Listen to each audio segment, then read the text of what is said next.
But యాక్నీలో grades ఉంటాయి. ఇప్పుడు severe acne ఉంటుంది, సివియర్ యాక్నీ, నాడ్యులోసిస్టిక్ యాక్నీ అంటాం. కొన్ని ఒక టైప్ ఆఫ్ యాక్నీలో జాయింట్ పెయిన్స్ కూడా వస్తాయి, ఆర్థరైటిస్ వస్తుంది, అది సివియర్ వేరియంట్ అనమాట, డిసీజ్ అంటాం. అయితే ఇది ఏంటంటే మెజారిటీ ఆఫ్ యాక్నీ ఏంటంటే మైల్డ్ టు మోడరేట్ కేసెస్ ఉంటాయి. అంటే మనకి మామూలుగా 1-2 పింపుల్స్ వచ్చి తగ్గిపోవడం, అది మచ్చ కూడా పడదు కొంతమందికి అయితే, అది మైల్డ్ యాక్నీ. అది ట్రీట్మెంట్ చేయకపోయినా పెద్ద నష్టమేం లేదు, మనకి చిన్నప్పుడు చెప్పిందే వర్తిస్తుంది. ఫేస్ ఫ్రీక్వెంట్గా వాష్ చేసుకుని పెట్టుకున్నాం. ఇంకా సివియర్ గ్రేడ్స్ ఉంటాయి, అది కన్నాలు పడిపోయి మచ్చలు పడిపోయి ఫేస్ కొంచెం అది పర్మనెంట్గా పాడైపోతుంది మనకు.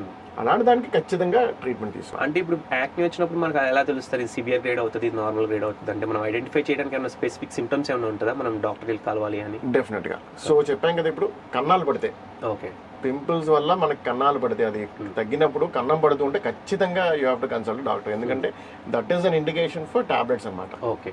అంటే ఇప్పుడు ఏదైతే మీరు డాట్స్ పడిపోతాయని చెప్పారు కదా సార్, అది సివియర్ అంటున్నారు. ఇప్పుడు మనం దానికి ట్రీట్మెంట్ చేసుకోకపోతే జస్ట్ ఫేస్ పాడైపోద్ది అంతేనా? హెల్త్కి అదే నేను చెప్పిన సివియర్ వేరియంట్ ఆర్థరైటిస్ అది వచ్చేది తప్పిస్తే మెజారిటీ ఆఫ్ యాక్నీ మనకి కాస్మెటికే, ఫేస్ పాడవుతుంది తప్పిస్తే హెల్త్ పరంగా ఏమీ అవ్వదు.